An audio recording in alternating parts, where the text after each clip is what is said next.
Ram Charan career లో biggest super hit గా నిలిచిన సినిమా రంగస్థలం. మగధీర తర్వాత చరణ్ కు ఆ రేంజ్ హిట్ ఇచ్చిన రంగస్థలం సినిమాను క్రియేటివ్ డైరెక్టర్ సుకుమార్ తెరకెక్కించిన విషయం మనందరికీ తెలిసిందే. ఈ సినిమాలో రామ్ చరణ్ మాస్ లుక్ లో కనిపించి ఆకట్టుకున్నారు. అలాగే చరణ్ చేసిన చిట్టి బాబు పాత్ర అందరినీ ఆకట్టుకుంది. ఈ మూవీలో ఒక చెవు వినిపించని వాడి పాత్రలో చరణ్ నటన అయితే అద్భుతమనే చెప్పుకోవాలి. ఇక ఈ సినిమా మంచి విజయాన్ని అందుకోవడంతో పాటు ఈ సినిమాలో నటించిన అందరికీ కూడా మంచి గుర్తింపు తెచ్చిపెట్టింది. ముఖ్యంగా రంగమ్మత్త పాత్ర సినిమాలో చాలా కీలకంగా ఉంటుంది. ఈ పాత్రలో అనసూయ నటించిన విషయం తెలిసిందే. రంగస్థలం రంగమ్మత్త పాత్రతో అనసూయ క్రేజ్ మరింత పెరిగిపోయింది. ఈ సినిమా తర్వాత వరుస సినిమాలతో దూసుకుపోతుంది అనసూయ. ఇదిలా ఉంటే అనసూయ నటించిన రంగమ్మత్త పాత్ర మిస్ చేసుకున్న హీరోయిన్ ఎవరో తెలుసా?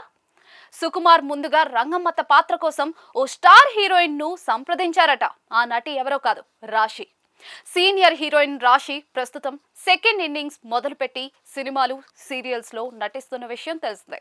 కాగా ఒకప్పుడు రాశి హీరోయిన్ గా రాణించిన విషయం కూడా తెలిసిందే. ఆమెకు మంచి ఫ్యాన్ బేస్ ఉండేది.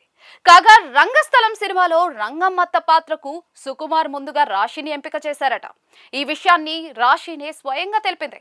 సుకుమార్ రంగమ్మత్త పాత్ర కోసం సంప్రదించినప్పుడు రంగమ్మత్త పాత్రలో ప్రేక్షకులు తనను యాక్సెప్ట్ చేస్తారో లేదో అని రిజెక్ట్ చేసినట్లుగా తెలిపారు రాశి.